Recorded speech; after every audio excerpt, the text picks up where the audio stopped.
Good morning and welcome to my blog. আজকে উঠতে খুব দেরি হয়ে গেল জানেন। সেই সকাল 4:30টায় আমি অ্যালার্ম দিয়েছিলাম, সেটা রিসেট করতে করতে এসে দাঁড়ালো সকাল 6:30। বাঙালির যা হয়, লেট আর লেট, আর লেট মানেই তাড়াহুড়ো। তাড়াতাড়ি করে স্নান সেরে ড্রেস পরে দৌড়ালাম রান্নাঘরে। বুঝতেই পেরে গেছিলাম আজকে কপালে আর ব্রেকফাস্ট জুটবে না, অ্যাটলিস্ট মর্নিং ড্রিঙ্কটা তো জুটুক। তাই তাড়াতাড়ি করে মর্নিং ড্রিঙ্ক বানিয়ে দৌড়ালাম এবার স্টেশনের দিকে। স্টেশনে পৌঁছেও দেখলাম সেই লাইন। বাঙালি লাইন দিতে দিতেই জীবন গেল। ট্রেন থেকে নেমেই বুক করে নিলাম র্যাপিডো, আর র্যাপিডোও চলে এলো র্যাপিড গতিতে। এই র্যাপিডেরও একটা ব্যাপার আছে জানেন তো, গন্তব্যস্থল আপনি যেখানেই ঠিক করুন না কেন, এরা প্রায় কলকাতার সব গলি ঘুরিয়ে আপনাকে গন্তব্যে পৌঁছে দেয়। সকাল সকাল হসপিটাল, কি আর করা যাবে। শরীরটা কদিন ধরে ঠিক ভালো নেই জানেন, তাই ভাবলাম একটু চেক আপ করিয়ে আনি। আর চেক আপ করাতে গিয়েই এরা হাতে ধরিয়ে দিল ব্লাড টেস্ট।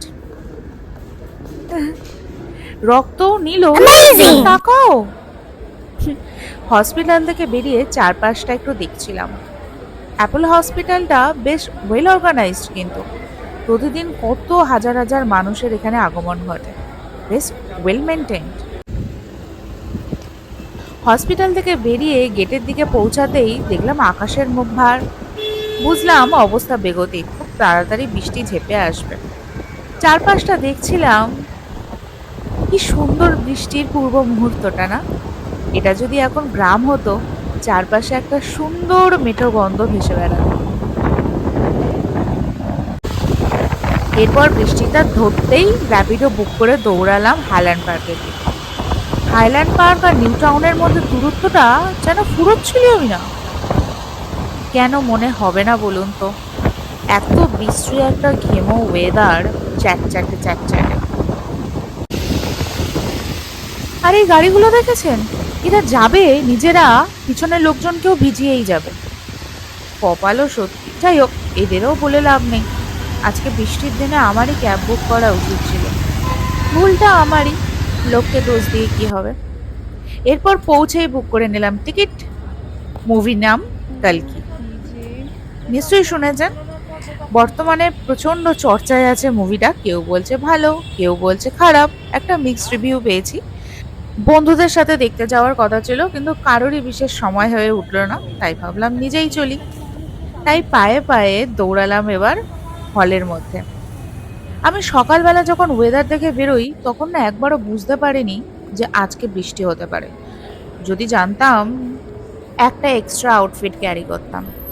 কপালে যা থাকে আর কি। যাই হোক, এখন তাড়াতাড়ি ওয়াশরুমে গিয়ে আউটফিটের কিছুটা তো অন্তত ক্লিন করে নেওয়া যাক।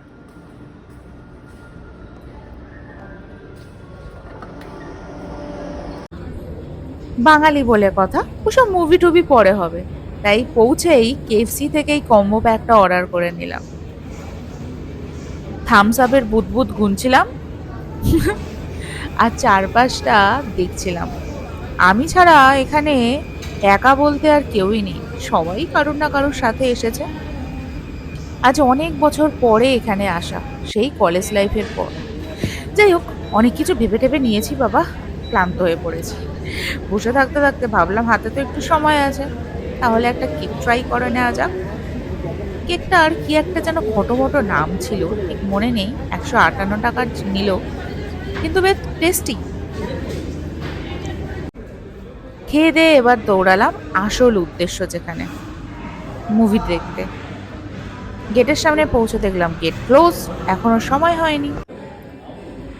এইবার ঢুকতে দেবে মনে হয়। হ্যাঁ, গেট খুলছে। এত অপেক্ষা যে মুভিটা নিয়ে, যার মিক্সড রিভিউ শুনতে শুনতে প্রায় কাম ঝালাপালা, ফাইনালি মুভিটা দেখতে পাচ্ছি, তাহলে বলুন। একটু এক্সাইটেড।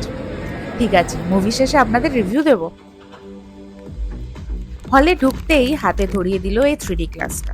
আপনারা হয়তো অনেকেই হাসবেন, কিন্তু এটাই আমার দেখা প্রথম 3D মুভি। আমার ঠিক হলে এসে মুভি দেখা টাকা হয় না জানেন তো। এই মুভিটা শুরু হয়ে গেছে, চলুন দেখি।